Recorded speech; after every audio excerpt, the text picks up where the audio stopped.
Hi, welcome to the AIM on MS&T podcast. If this is your first time listening to our podcast, first off, welcome. We are happy to have you. Second, AIM stands for Academia, Industry, and Military, which are the main sectors that make up Central Florida's modeling, simulation, and training community. On our podcast, we talk with different leaders in the MS&T community. We also talk about all the cool and innovative things their organizations are doing, trends that affect the MS&T field as a whole, and keep you up to date with what's going on. If you're not a part of the modeling and simulation community, we hope to share some insight about this important sector of Orlando's economy, which ranks just behind the theme park and hospitality industries. I'm your host, Kate Finkel, and today we're talking to Captain Robert Betts, Commanding Officer for the Naval Air Warfare Center Training Systems Division, also known as NAWCTSD. Captain, thank you for joining us today. To get us started, can you please tell our audience about yourself and how did your path lead you to where you are now? Absolutely. First, thanks, Kate, for having me on. I really appreciate it. I appreciate you guys taking the time. So about me, a small southern kid growing up in Louisiana, went to Georgia Tech, got my commission through Navy ROTC, ended up flying FA-18Fs for the Navy for a couple years before going to graduate school, getting a master's degree, and then transitioning over to the Acquisition Corps. I've been doing the acquisition professional gig for about 15 years now, and that brought me down to Orlando. And so I am an insufferably proud father. I am a husband to a military spouse. She is also active duty Navy. I am a proud and long-standing / heartbroken Georgia Tech fan and New Orleans Saints fan. I do remember the Bagheads and the Aints back with the Saints in the 80s, so I'm not one of those bandwagon guys. Okay. That kind of sums me up. Thank you for that great introduction. It's always interesting to hear what draws someone into this field. Can you take us a little deeper into how your Navy career led you into the modeling and simulation space? Also, were there any specific roles or moments that set you on that path? This is actually a very easy question for me. It was July 2006. Very specific. Very specific. I was thinking about it the other day. So I had to stop flying because of some medical issues, and so I got taken out of the cockpit. I was working a job there in Lemoore, trying to figure out what I was going to do with my life. And I had two of my old instructors from the FA-18 Fleet Replacement Squadron who called me up one Friday and said, "Hey, we have a spot for you at Naval Postgraduate School. No one's going to use it. We think you should go do it." And one of the curriculum that you could go to was MOVES, Modeling Virtual Environments and Simulations. Okay. I was like, okay, that sounds interesting. What's that? And they're like, oh, it's like video games, but for the military. Okay. They're like, hey, you owe us an answer by Monday. Wow. So thought about it over the weekend, came back to them on Monday, said, yep, I'm interested. I'll go to NPS. I'll go work on modeling and simulations. And so moved to Monterey in September of 2006, started the curriculum, graduated with my master's in modeling, virtual environments, and simulations in September of 2008. And then in January of 2009, February of 2009, I was down in San Diego working at Tactical Training Group Pacific, coordinating fleet synthetic training events for carrier strike groups. And so that was kind of my transition from modeling and simulation in an academic perspective over to actual application and using it every day. That's a really insightful look at how your Navy experience connected you to the modeling and simulation space. Now that we've explored how your career path brought you into this field, let's talk about your current role. We had your predecessor, Captain Tim James, on the podcast last year, and he gave us some insight about NAWCTSD and how it all started. Since you became its commanding officer, what are some of your top priorities for the command, and how do you see NAWCTSD evolving in the next few years? So that's an interesting question. People always ask, like, what are your priorities? What are you going to change? As you noted, it's been about 3 weeks. And so not much has changed in that time. Yeah. I would tell you that the priorities definitely aren't going to change, right? One of our priorities at NAWCTSD is always fielding quality training systems at the pace that our warfighter needs them, right? So trying to get things out into the field as quickly as can, trying to get training products into the hands of people that need them. That priority won't change. And I know that Captain James he was laser focused on that, as well as focusing on how can we expedite and speed up those timelines. One of the things that he focused on significantly was contract award timelines and making sure that we tried to get those on time, knowing that if I award a contract on time, I'm much more likely to actually deliver a product on time. And so he did a fantastic job of getting to the command to a point where now we're awarding 96% of our contracts on time, That's amazing. which is staggering for any acquisition organization. Yeah. But I would like to take that, use that momentum, and now start to focus on the back end of things, right? So we've been awarding our contracts 96% of the time, on time, I'd like to take that and focus on the deliveries now. Our deliveries are still at about 68%.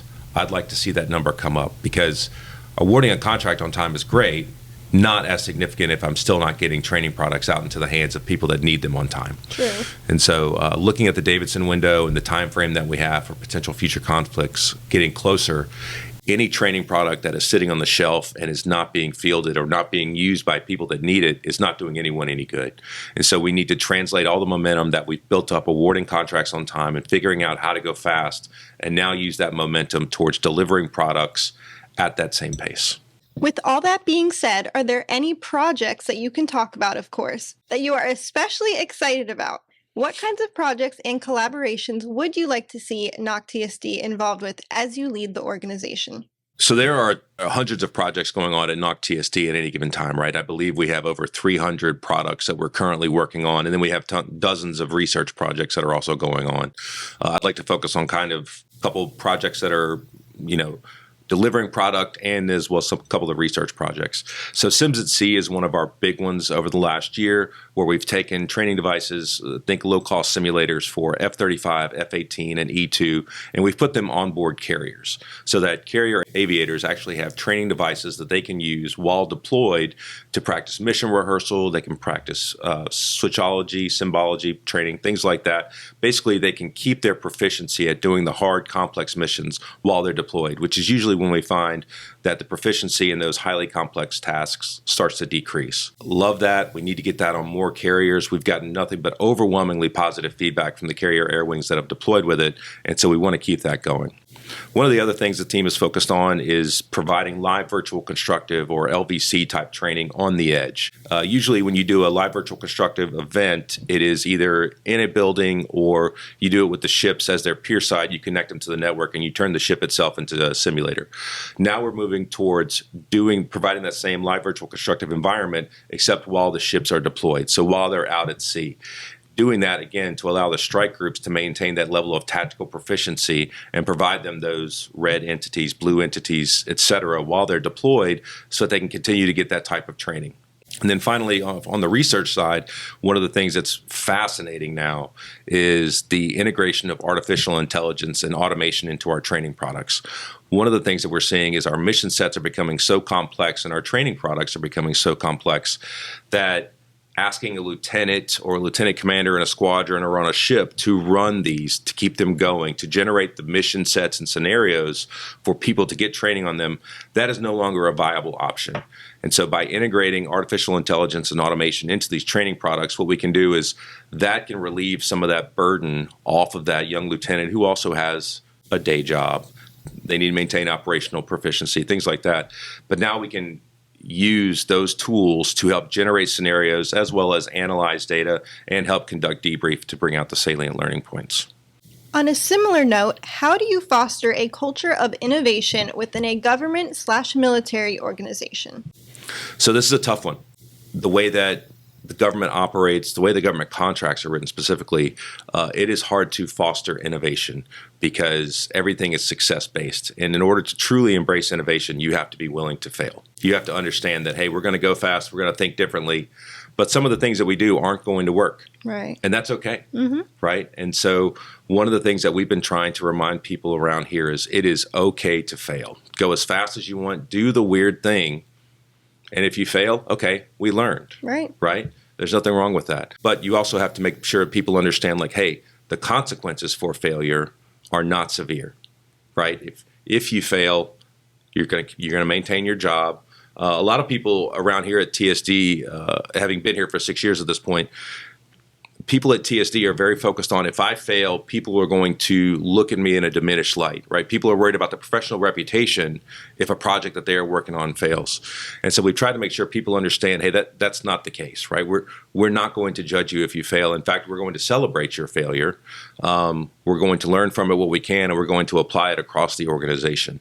And the other thing to remember is innovation is not always focused on the product. Sometimes it's just focused on the processes. And so if we can innovate our processes and if we can make new processes so that we can, again, get training devices out into the field faster, everybody wins. So that is what I would say for a culture of innovation around here, is just stressing to the team, failure is perfectly fine. Nothing bad is going to happen if you fail, and we're all going to celebrate it, which is a weird thing to say out loud. That's a good message, though. Collaboration is key, especially in this industry. We know NAWCTSD leads the Tech Grove in collaboration with other service partners. What's new and exciting happening over there? How does Tech Grove help you reach your goals for innovation, and how does it help build the ecosystem? Oh, man. So Tech Grove is one of those, as someone who likes to, again, hey, fail fast. Right. Let's do weird things. Let's see what kind of craziness we can do. Tech Grove is one of those mad scientist laboratories. And so what Tech Grove does is it gives us the opportunity to bring in non-standard businesses, entities that kind of, hey, I want to do work with the DoD, but I don't know how to get involved with it. How can I help? Okay, well, we can bring you into a place that is off the installation, and now you don't have to worry about security clearances, getting on base, and it's an open space for collaboration. And so we bring people in. I believe over the last fiscal year, we've conducted 100 events, wow. Anything from prize challenges, juice bars, tech scans, things like that. 22% of the companies that we brought in over that same time period were non-traditional businesses that have not done business with the DoD before. And so we are bringing in those garage guys, is what we like to call, right? The two guys in the garage who are very passionate about this very niche project that they have. And that's the innovation. To your earlier point, Kate, like where's that innovation coming from? It's coming from those guys, right, who are very passionate about this.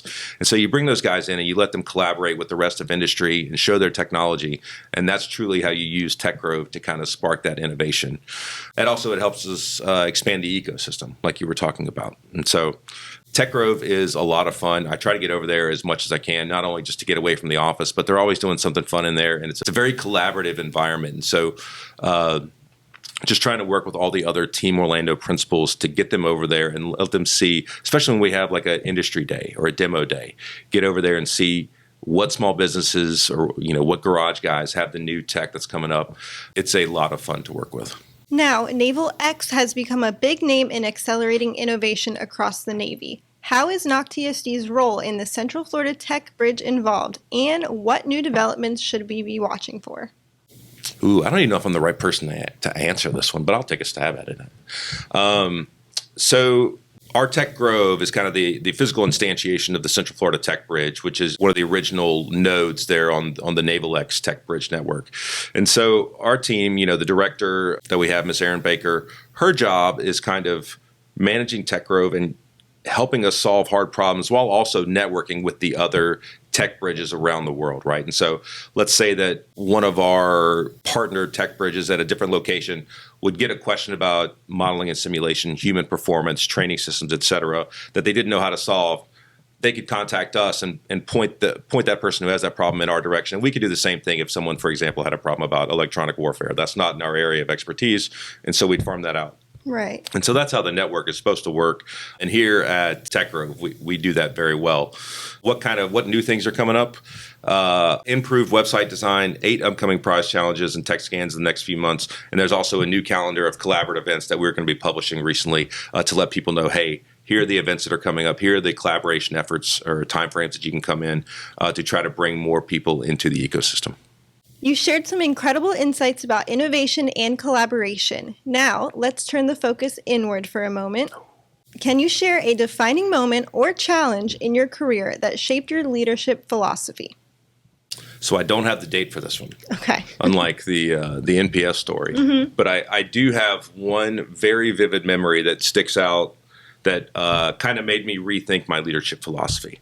As I was growing up in the Navy, you kind of hear all the same things like, hey, be firm but fair, communicate well with your people, take care of your people. That's kind of the leadership tenets that you were brought up with. And then one of my mentors, and this would have been 7 or 8 years ago, I think, he and I were having a chat one day, and he said, hey, who motivates the motivator, right? And the question is, hey, how do you inspire people as the person at the top? How do you take that And how do you inspire? How do you make sure that your people know that you care about them? How do you make sure that your people know that you support them and you will be, you are going to get them through whatever challenges that you face? And that question forced me to take a step back and say, I'd never looked at it that way. Yeah, right? That's a good one. I'd always looked at the hey, just as long as you take care of your people, okay, but what does that mean?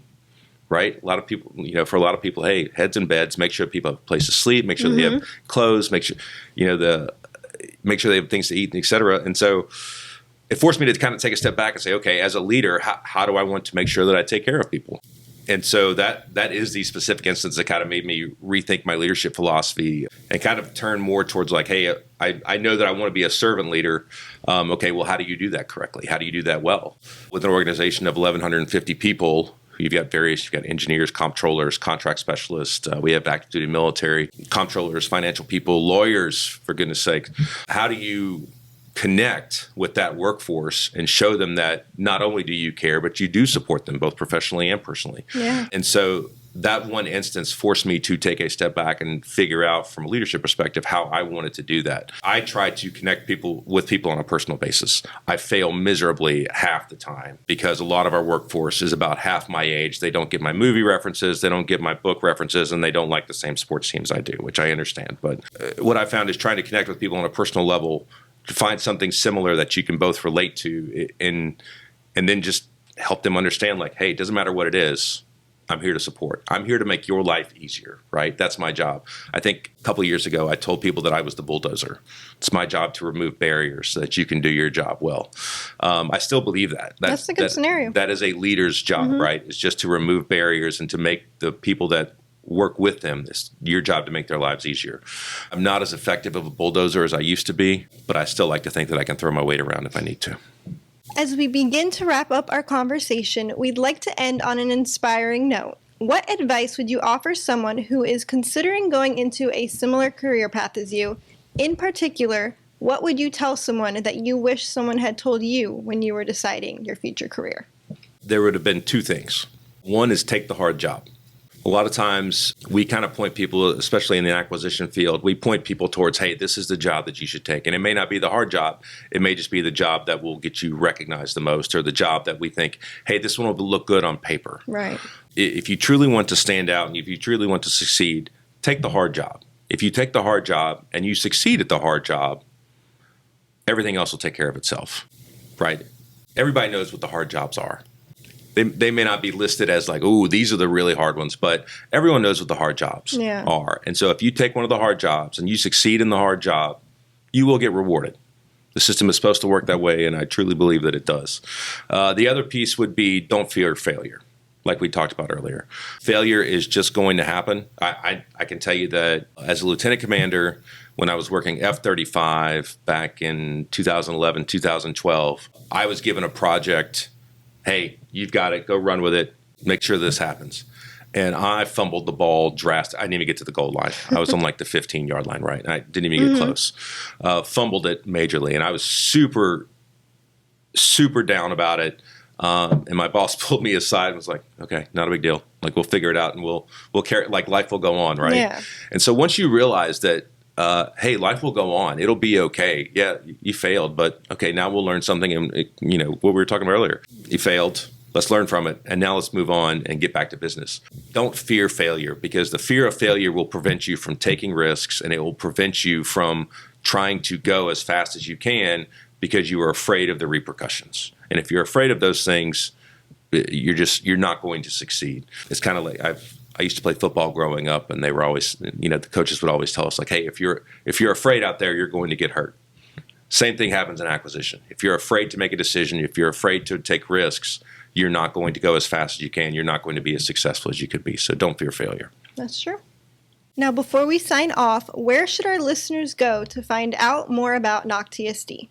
We have a very active social media profile. You can always Google us at NavAir. I believe it's www.navair.mil. And then we have Facebook, LinkedIn pages, as well as an active X account, which people much smarter and witty than me will use to put out announcements, not just from a command perspective, so not just from NAWCTSD, but also for Tech Grove as well. Additionally, the Central Florida Tech Grove has its own LinkedIn account. And so that is another great place for information to find out when the prize challenges are happening, tech scans, etc. With that, we are going to end this episode here. Thank you, Captain, for joining us today.